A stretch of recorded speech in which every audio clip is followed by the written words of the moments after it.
এই ভোট ডাকাতি করতে গিয়ে কিন্তু আজকে আওয়ামী লীগের বিদায় হচ্ছে। কোন ভোট ডাকাতের আপনারা প্রশ্রয় দিবেন না। কেন্দ্র যেদিন যারা কেউ ভোট ছাপাতে চেষ্টা করে ধারে ধরে নিয়ে তারা পুলিশের কাছে সাপোর্ট করবে। ভোট কারচুপির বিরুদ্ধে ইঞ্জিনিয়ার শ্যামলের হুঁশিয়ারি।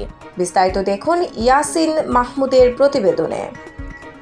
ভোট কারচুপি করার চেষ্টা করলে তাকে প্রশাসনের কাছে সোপর্দ করবেন বলে হুঁশিয়ারি দিয়েছেন ব্রাহ্মণবাড়িয়া ৩ আসনের সংসদ সদস্য প্রার্থী ও বিএনপির অর্থ বিষয়ক সম্পাদক ইঞ্জিনিয়ার মাহবুব হক শ্যামল। আসন্ন জাতীয় সংসদ নির্বাচনকে সামনে রেখে সদর উপজেলার সুহিলপুর ইউনিয়নের কলামুড়ি এলাকায় নির্বাচনী প্রচারণায় একথা বলেন তিনি। এই ভোট ডাকাতি করতে গিয়ে কিন্তু আজকে আওয়ামী লীগের বিদায় হচ্ছে।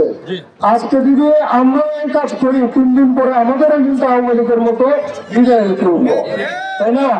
এই জিনিসটা আমাদের খেয়াল রাখতে হবে। এখানে আপনারা যারা মুরব্বী আছেন তাদেরকে বলে যায় কোন ভোট ডাকাতের আপনারা প্রশ্রয় দিবেন না।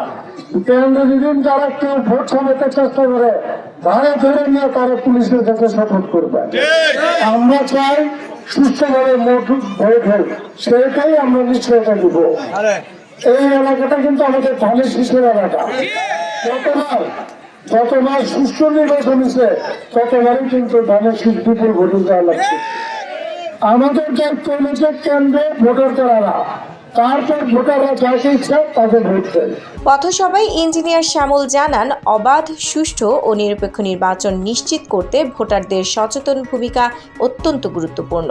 সাধারণ মানুষ যেন ভয়ভীতি বা প্রভাব মুক্ত থেকে তাদের ভোটাধিকার প্রয়োগ করতে পারে, সেই জন্য সবাইকে ঐক্যবদ্ধভাবে সহযোগিতা করার আহ্বান জানান তিনি। আজকে যে নির্বাচন, আগামী 12 ফেব্রুয়ারি নির্বাচন, এই নির্বাচন কিন্তু একটা সঠিক নির্বাচন হবে। এই নির্বাচনে কেন্দ্রের ভিতরে সিসি ক্যামেরা থাকবে, কেন্দ্রের বাইরে সিসি ক্যামেরা থাকবে। শুধু তাই নয়, কেন্দ্রের বাইরে দেখবেন সেনাবাহিনী, পুলিশ, বিডিআর সবকিছু থাকবে। চাইলে একজনের ভোট আরেকজন দিতে পারবে না, এবং সেটা আমরাও চাই না একজনের ভোট আরেকজন দেয়। আমরা চাই জনগণ যাকে ইচ্ছে তাকে ভোট দেয়, কিন্তু যার ভোট সে যাতে ভোটটা দিতে পারে সেটা আমাদের নিশ্চিত করতে পারে। বিএনপির এই নেতা বলেন, নির্বাচন হচ্ছে জনগণের অধিকার প্রতিষ্ঠার মাধ্যম। কোনো অনিয়ম বা বাধা সৃষ্টি হলে তাৎক্ষণিকভাবে প্রশাসনকে অবহিত করতে হবে। এতে করে একটি গ্রহণযোগ্য ও সুষ্ঠু নির্বাচন সম্ভব হবে।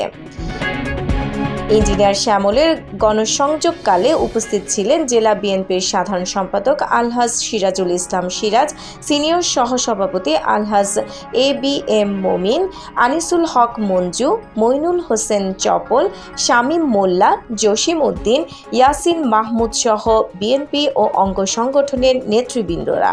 সাধারণ ভোটারদের স্বতঃস্ফূর্ত অংশগ্রহণ এই নির্বাচনী প্রচারণায় নতুন প্রাণের সঞ্চার করেছে। রোমানা আমিন, ডেস্ক নিউজ, অগ্রযাত্রা প্রতিদিন। অগ্রযাত্রা প্রতিদিন, নির্ভীক প্রত্যয়ে উজ্জীবিত।